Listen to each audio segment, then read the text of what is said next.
The world's made of stuff that's okay, just fine.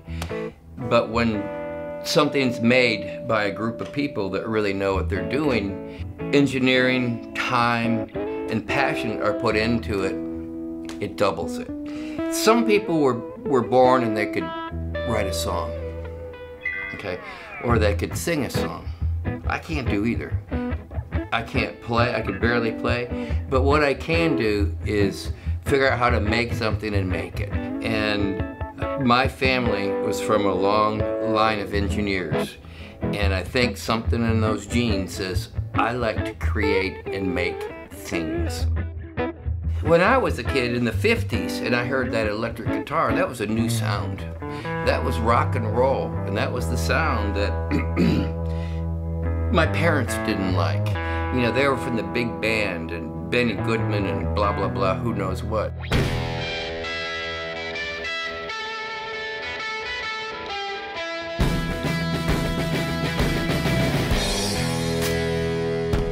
I think with Bill, he got to realize the difference in a good guitar and a not so good guitar, because they worked on all these guitars from the 30s, 40s, 50s, 60s, 70s.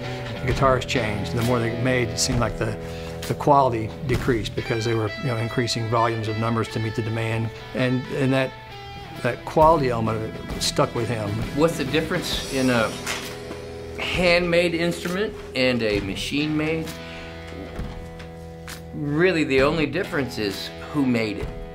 An electric guitar is such an amazing resource sonically. There's so much texture. There's so much available in a very high-end dynamic guitar.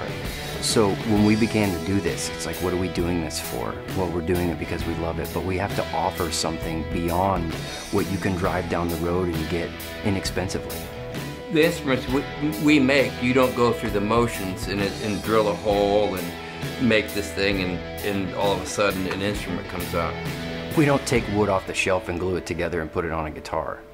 You have to actually think about it, manipulate, and do your best. Or it won't work, it won't go on to the next guy. This stuff is carefully selected, milled, dried, glued up, analyzed, sanded, analyzed again, and it's all worried about. It's all reconsidered. It's all rehashed to make sure that the sound and the look is going to come out in the end product. It's really not the tools, it's the mentality of the people putting it together. So in this shop, we have 100 guitar players. That helps. So many of the options that have become standard on the electric guitar line are really inspired by conversations we've had with people desiring special things. Bill's initial approach to me was like, he goes, listen, we need to find something that you love and you really want to use. That's what it's all about.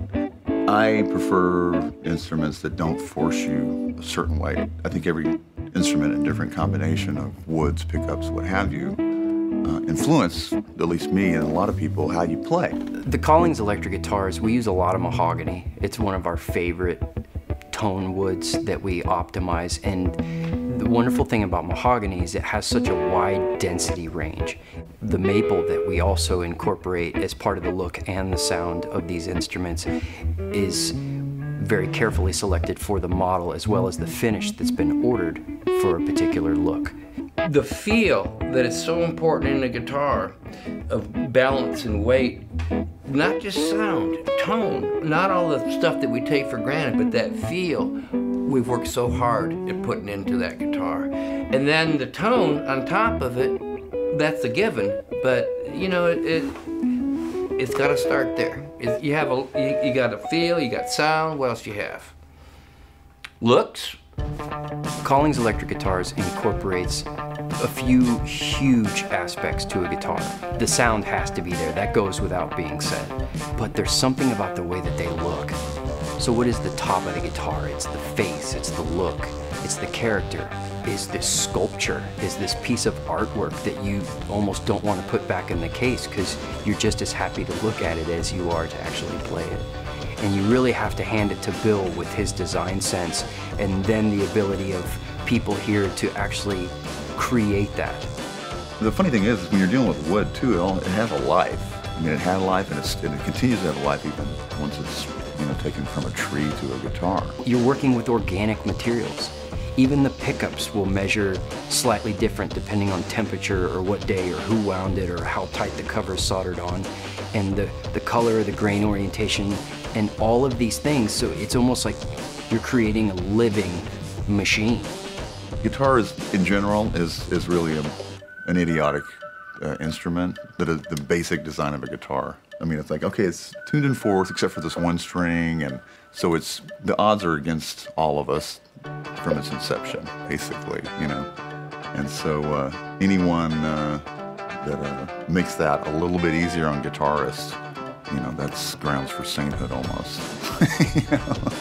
You know, we wouldn't be here without Bill, and without that drive and that energy that he has. It's kind of like the Energizer Bunny on steroids, and it never stops. The burners are going 24/7. Electric guitars, there's nothing perfect. You just work real hard at making the next ones nicer and better. And I can walk in that room today and they're awesome, okay? But I don't always feel that. We always try to make it better. It's just what we do. I don't know why, but we do it.